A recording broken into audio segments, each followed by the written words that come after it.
നമസ്തേ. 5ാം ക്ലാസ്സിലെ മൂന്നാമത്തെ പാഠമായിട്ടുള്ള ദേവതാത്മാ ഹിമാലയ എന്നുള്ള പാഠത്തിലെ ടെക്സ്റ്റ് ബാക്ക് ക്വസ്റ്റ്യൻസും അതിൻ്റെ ഉത്തരങ്ങളുമാണ് ഈ വീഡിയോയിലൂടെ നമ്മൾ ഡിസ്കസ് ചെയ്യാനായിട്ട് പോകുന്നത്. നമുക്ക് വീഡിയോയിലേക്ക് കിടക്കാം. പഠന പ്രവർത്തനാനി.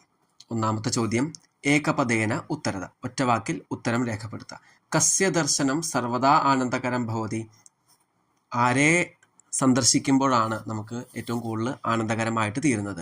ഹിമാലയസ്യ. കസ്യ എന്നുള്ള ക്വസ്റ്റ്യൻ വേർഡിന് ഉത്തരം ഹിമാലയസ്യ.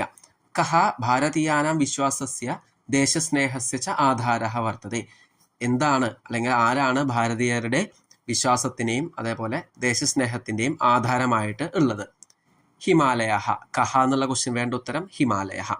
കസ്യാഹ ഉദ്ഭവസ്ഥാനം ഭവതി ഗംഗോത്രി, എന്തിൻ്റെ ഉദ്ഭവസ്ഥാനമാണ്, ആരംഭമാണ് ഗംഗോത്രി എന്ന് അറിയപ്പെടുന്നത്? ഗംഗാ നദ്യാഹ. ഇവിടെ ഗംഗാ നദിയുടെ എന്നുള്ള അർത്ഥത്തിലാണ് ഗംഗാ നദ്യാഹ എന്ന് കൊടുത്തിരിക്കുന്നത്. ഏകവാക്യേന ഉത്തരത, ഒറ്റ വാക്യത്തിൽ ഉത്തരം രേഖപ്പെടുത്തുക.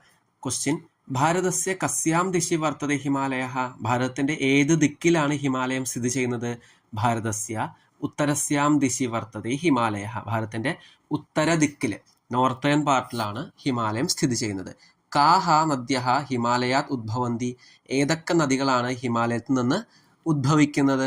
ഗംഗാ, സിന്ധു, ബ്രഹ്മപുത്ര, യാങ്സേ ആദ്യാഹ നദ്യ ച ഹിമാലയാത് ഏവ ഉദ്ഭവന്തി. ഗംഗാ, സിന്ധു, ബ്രഹ്മപുത്ര, യാങ്സേ മുതലായ നദികളാണ് ഹിമാലയത്തിൽ നിന്ന് ഉദ്ഭവിക്കുന്നത്. അടുത്തത്, മഹാകവി കാളിദാസ ഹിമാലയം കിമിതി ഉക്തവാൻ, മഹാകവിയായിട്ടുള്ള കാളിദാസൻ ഹിമാലയത്തെ എന്തായിട്ടാണ് വിശേഷിപ്പിച്ചിട്ടുള്ളത്?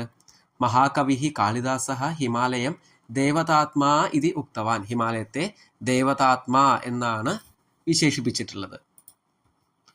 അടുത്തത്, അധോദത്താനി ക്രിയാപദാനി ഉദാഹരണാനുസാരം പട്ടികായം ലിഖത, താഴെ കുറച്ച് ക്രിയാപദങ്ങൾ കൊടുത്തിട്ടുണ്ട്, വെർബുകൾ. ഇത് കറക്റ്റായിട്ട് ഉദാഹരണം അനുസരിച്ച് രേഖപ്പെടുത്തുക, ഉത്തരമായിട്ട് എഴുതുക എന്നുള്ളതാണ്. ഇവിടെ ലട്ട്, ലോട്ട്, ലങ് 3 ലകാരങ്ങൾ കൊടുത്തിട്ടുണ്ട്. ലട്ട് ലകാരം എന്ന് വെച്ചാൽ പ്രസന്റ് ടെൻസ് ആണ്. ലോട്ട് എന്ന് വെച്ചാൽ നമ്മൾ ഇരിക്കൂ, എഴുന്നേൽക്കൂ, കിടക്കൂ, അങ്ങനെ റിക്വസ്റ്റിംഗ് ആയിട്ടുള്ള പദങ്ങളാണ് ലോട്ട് ലകാരത്തിൽ വരുന്നത്. ലങ് എന്ന് പറയുന്നത് പാസ്റ്റ് ടെൻസ് ആണ്. അപ്പോൾ ലിഖന്തി എന്നുള്ളത് ഏതിൽ വരും? ലിഖന്തി എന്നുള്ളത് പ്രസന്റ് ടെൻസ് ആണ്, ലട്ട് ലകാരത്തിൽ വരും. അലിഖതം എന്ന് പറയുന്നത് ലങ് ലകാരമാണ്. പഠാമഹ എന്ന് പറയുമ്പോൾ അത് പ്രസന്റ് ടെൻസ് ആണ്, ലട്ട് ലകാരാണ്. ക്രീഡന്തു എന്ന് പറയുന്നത് കളിക്കൂ എന്നുള്ള അർത്ഥത്തിൽ അത് ലോട്ട് ലകാരാണ്. ഭവ എന്ന് പറയുന്നതും ലോട്ട് ലകാരാണ്. ഗച്ഛാമി, ഞാൻ പോകുന്നു എന്ന് പറയുന്നത് ലട്ട് ലകാരാണ്. അസ്തി, അതും ലട്ട് ലകാരാണ്. അതരൻ, അത് പാസ്റ്റ് ടെൻസ് ആണ്, അപ്പോൾ ലങ് ലകാരാണ്. അക്രീഡഹ, അതും ലങ് ലകാരാണ് വരുന്നത്. ചലസി എന്ന് പറയുന്നത് ലട്ട് ലകാരാണ്. അഗായൻ എന്ന് പറയുന്നത് ലങ് ലകാരാണ്. ഹസതു എന്ന് പറയുന്നത് ചിരിക്കൂ എന്നുള്ള അർത്ഥത്തിൽ വരുമ്പോൾ ലോട്ട് ലകാരാണ് വരിക.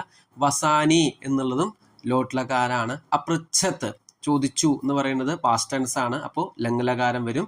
ആഗച്ഛന്തു എന്ന് പറയുന്നത് എല്ലാവരും വരൂ എന്നാണ് അർത്ഥം, അപ്പോൾ ലോട്ട് ലകാരാണ് വരുന്നത്. അഖാദൻ എന്ന് പറയുന്നത് ലങ് ലകാരാണ്. ചലധാതു ലങ് ലകാര രൂപങ്ങളാണ് ഇവിടെ കൊടുത്തിരിക്കുന്നത്.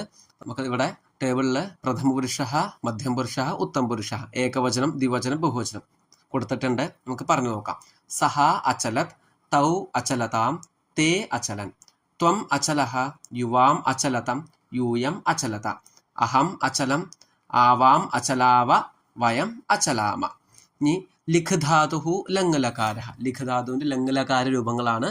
അതും 3 വചനങ്ങളിലും 3 പുരുഷന്മാരായിട്ട് കൊടുത്തിട്ടുണ്ട്.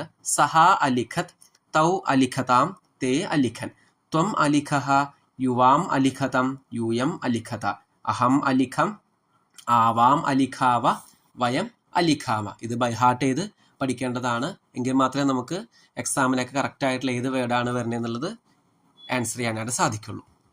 5ാമത്തെ ക്വസ്റ്റ്യനിലേക്ക് നോക്കാം.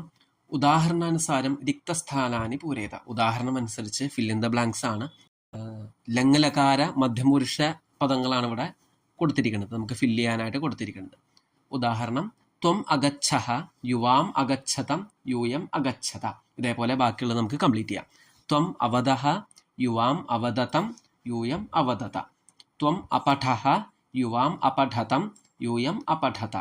ത്വം അഗായഃ യുവാം അഗായതം യൂയം അഗായത. ത്വം അനമഃ യുവാം അനമതം യൂയം അനമത. ത്വം അതരഃ യുവാം അതരതം യൂയം അതരത. ത്വം അലിഖഃ യുവാം അലിഖതം യൂയം അലിഖത. ത്വം അഹസഃ യുവാം അഹസതം യൂയം അഹസത. ത്വം അഖാദഃ യുവാം അഖാദതം യൂയം അഖാദത. ത്വം അതിഷ്ഠഃ യുവാം അതിഷ്ഠതം യൂയം അതിഷ്ഠത. ത്വം അചലഃ യുവാം അചലതം യൂയം അചലത.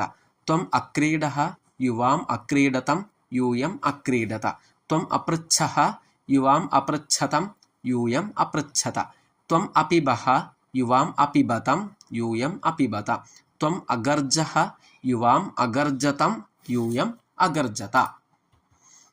ആറാമത്തെ ക്വസ്റ്റ്യൻ, ഉദാഹരണാനുസാരം ഉചിത ക്രിയാപദേന വാക്യം പൂരേത. ഉദാഹരണം അനുസരിച്ച് കറക്റ്റായിട്ടുള്ള സ്യൂട്ടബിൾ ആയിട്ടുള്ള ക്രിയാപദം യൂസ് ചെയ്തിട്ട് സെൻറ്റൻസ് കംപ്ലീറ്റ് ചെയ്യാനാണ്. ഉദാഹരണം, ശിഷ്യഃ പ്രശ്നം അപൃച്ഛത്. ഇവിടെ അപൃച്ഛത് എന്നുണ്ട്, അപൃച്ഛതാം എന്നുണ്ട്. അപൃച്ഛത് എന്നുള്ളത് ഏകവചനം, അപൃച്ഛതാം എന്നുള്ളത് ദ്വിവചനം. അപ്പോൾ ഇവിടെ ശിഷ്യഃ ഏകവചനം ആയതുകൊണ്ടാണ് അപൃച്ഛത് എന്നുള്ളത് ഉത്തരമായിട്ട് വന്നിരിക്കുന്നത്. ഒന്നാമത്തെ ക്വസ്റ്റ്യൻ, രാമഃ വനം ഡാഷ്. രാമഃ ഏകവചനാണ്, അപ്പോൾ ക്രിയാപദം എന്തായിരിക്കണം? ഏകവചനം തന്നെയായിരിക്കണം. ഓപ്ഷൻസ് നോക്കാം. അഗച്ഛത്, അഗച്ഛൻ. അഗച്ഛത് എന്നുള്ള ഏകവചനം, അഗച്ഛൻ എന്ന് പറയുമ്പോൾ ബഹുവചനാണ്. അപ്പോൾ രാമഃ ഏകവചനം ആയതുകൊണ്ട് ഉത്തരം എന്തായി? അഗച്ഛത്. ഗോപബാലാഹ കൃഷ്ണേന സഹ അക്രീഡൻ. ഇവിടെ ഗോപബാലാഹ എന്ന് പറയുമ്പോൾ ബഹുവചനാണ്, അപ്പോൾ ഉറപ്പിച്ചോളൂ ക്രിയാപദവും ബഹുവചനായിരിക്കും. അക്രീഡതാം എന്നുള്ളത് ദ്വിവചനാണ്, അക്രീഡൻ എന്ന് പറയുന്നത് ബഹുവചനാണ്. അപ്പോൾ നമുക്ക് ഉത്തരം അക്രീഡനായിട്ട് കിട്ടി. ഏഷഃ മധുരം അഗായത്. ഇവിടെ അഗായൻ, അഗായത്ത്.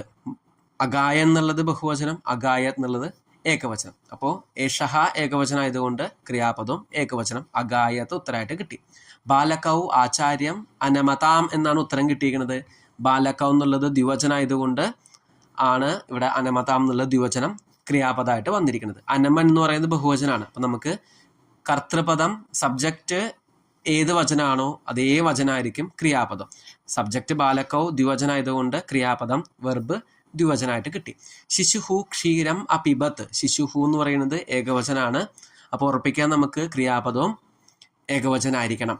അപിബത്ത് എന്നുള്ളത് ഏകവചനാണ്, അപിബതാം എന്ന് പറയുന്നത് ദ്വിവചനാണ്. ഉത്തരം എന്ത് കിട്ടി? അപിബത്ത്. അപ്പം ഇങ്ങനെയാണ് സെൻറ്റൻസ് മേക്ക് ചെയ്യേണ്ടത്. അടുത്തത്, ചിത്രം ദൃഷ്ട്വാ ഉദാഹരണാനുസാരം പ്രശ്നാൻ പൃച്ഛത.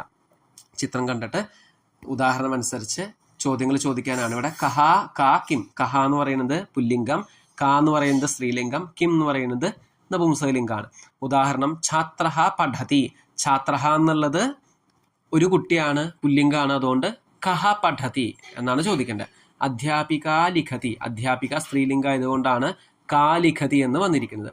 ഫലം പതതി. ഫലം എന്നുള്ളത് നപുംസകലിംഗം ആയതുകൊണ്ടാണ് കിം പതതി. അപ്പൊ ഛാത്രഃ കഹ, അധ്യാപിക കാ, ഫലം കിം. നോക്കാം അടുത്തത്, യാനം ഗച്ഛതി. ഇതിൽ യാനം എന്നുള്ളത് നപുംസകലിംഗ ആയതുകൊണ്ടാണ് കിം ഗച്ഛതി എന്ന് വന്നിരിക്കുന്നത്. അടുത്തത്, ജലം പ്രവഹതി. ജലം എന്നുള്ളത് നപുംസകലിംഗ പദമാണ്, അതുകൊണ്ട് നമ്മൾ കിം പ്രവഹതി എന്നാണ് ചോദിക്കുന്നത്. കിം ആണ് ഉത്തരം. ഇനി ധനികഹ എന്ന് പറയുമ്പോൾ അത് പുല്ലിംഗാണ്, അപ്പോൾ അതുകൊണ്ട് കഹ ദദാതി. ധനികഹ ദദാതി, കഹ ദദാതി. രാജ്ഞി ഉപവിശതി. അപ്പോൾ ക ഉപവിശതി, കാരണം രാജ്ഞി എന്നുള്ളത് സ്ത്രീലിംഗ ആയതുകൊണ്ട് ക. സിംഹ ഗർജതി. സിംഹ എന്നുള്ളത് പുല്ലിംഗ ആയതുകൊണ്ട് കഹ ഗർജതി. ബാലിക ഖാദതി. ബാലിക സ്ത്രീലിംഗ ആയതുകൊണ്ട് കാ ഖാദതി. ഇത്രയാണ് ഈ ഒരു പാഠഭാഗം. ഇനി അടുത്തൊരു വീഡിയോയിൽ നമ്മൾ 4ാമത്തെ പാഠം നമുക്ക് പഠിക്കാം, മനസ്സിലാക്കാം. ധന്യവാദാഹ.